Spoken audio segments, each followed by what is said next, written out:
A video a day keeps the subscribers engaged.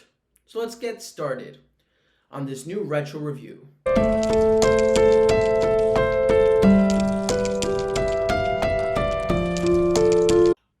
Let's get started. Today we're going to talk about Evil Dead Rise. Yeah, we're doing another scary movie. What can I say?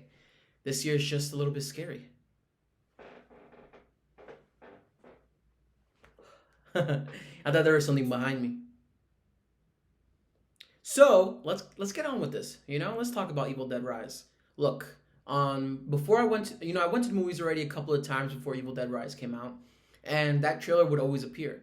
The full trailer of Evil Dead Rise, which is all about two sisters getting together after they've been estranged for several years. So on the other complication is that one of the women has kids, and it takes place in Los Angeles, in a city, in an abandoned building. So this is the first time that the Evil Dead takes place outside of a cabin. I want to start with the opening. The opening was kind of confusing for me, to be honest with you.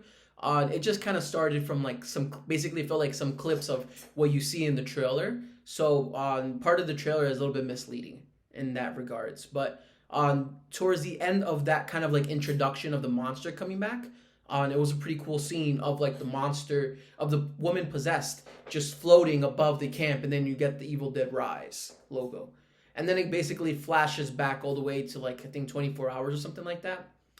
And I forgot to mention this will be a full spoiler review, and so I hope you enjoy it. And if you haven't seen it, just enjoy the review, and if you have seen it, enjoy the review. And don't forget to let me know what you think in the comment section below. But basically, what I thought about it was I liked it a lot. I like the fact that it took place in an apartment building because it feels kind of more modern. A lot of people, they live in apartments. And I think that sometimes there are buildings out there where they feel abandoned. And it looks like demons can take over if they wanted to. And so that part was pretty crazy. The setup was really good. It was like a storm outside or something like that. And then they also had an earthquake, which basically trapped them while they were on the 32nd floor or something. So that kind of created a very claustrophobic feeling, which was really good. I think that helped bring this movie into something that felt more terrifying than anything else and suspenseful, because the protagonist was stuck. She couldn't go anywhere.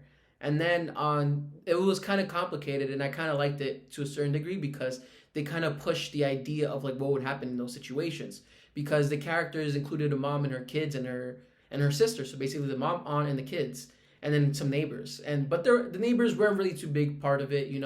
I think they were used more so we can see some kills, because that's a part of the whole thing, of the attraction of the whole movie and everything.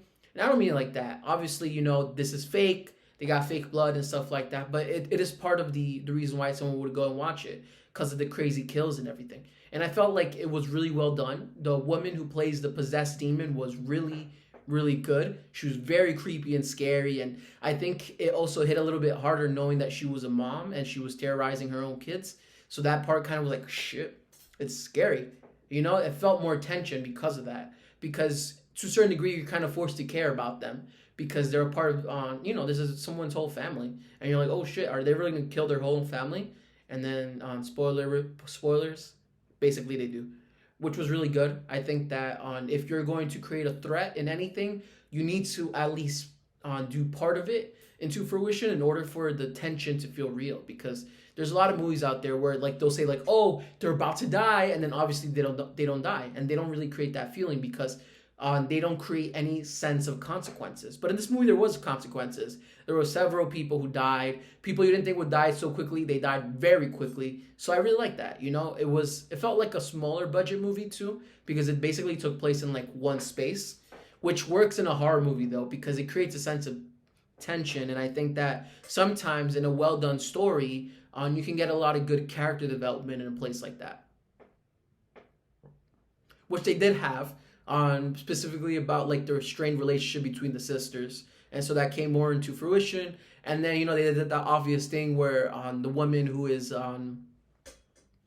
there helping the kids out is also pregnant, and that wasn't revealed till later in the movie. Sorry for revealing it. Remember, I told you this is a spoiler review. But yeah, I really like that. I really like the tension. And then towards the end, they did this crazy messed up thing that I've only seen in the movie The Thing, which came out in 2011. which is I think a prequel, where basically they combined the different bodies into this kind of like huge, scary, disgusting monster. It kind of looked like the final boss in a horror game. So it was cool. It disturbed me, and I think that's kind of the point. You know, that's what they were going for. So they did a good job. It's a shorter movie. It's not that long. I kind of wanted it to be a little bit longer so I can just kind of, I don't want to say enjoy it, but I enjoyed it. You know, I really enjoyed the tension and everything. So I wanted to be a little bit more in time with that. I think that the movie was really good. I believe it did make some money, so hopefully we could get a sequel to this movie. I would be very much interested to see what happens next. This is actually the first time I watch an Evil Dead movie, by the way. Just because the other one seemed so scary, especially the remake in 2013. They said it was like it went all out, and then maybe the original movie is supposed to be scary but cheap because on when they made it, you know, the director Sam Raimi wasn't that big, and so obviously, you know, he had to work with what he had. But he created his signature with that movie. So, you know, at one point I want to try to watch it, or at the very least the remake, because the director of the remake also made the movie on Don't Breathe, which I also have a review in this channel as well. That was a really good movie. The second one, not so much, which I believe I also made a review here as well. So yeah, I just wanted to make a quick review for you guys. Thank you again for watching. I really appreciate it. And let me know if you have any questions, if you are interested in on anything else that you'd like to see reviewed as well. I plan on making a video every day so I can keep my YouTube subscribers entertained.